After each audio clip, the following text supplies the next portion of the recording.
granny flats, ADUs, studios.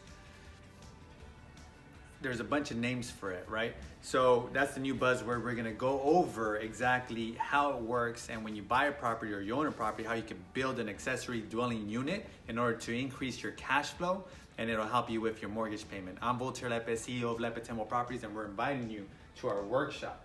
It's gonna be Saturday, September 21st, bright and early in the morning. We're gonna be going over why build an ADU on your property, the benefits of it.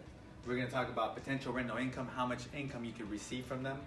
And then we're gonna talk about the zoning and regulations, how to determine whether the property that you currently own, you could build on, or the property that you're looking to buy, if you could build an ADU.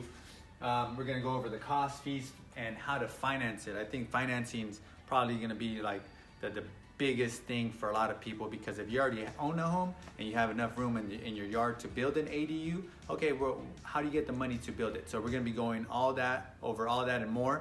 Hope to see you here.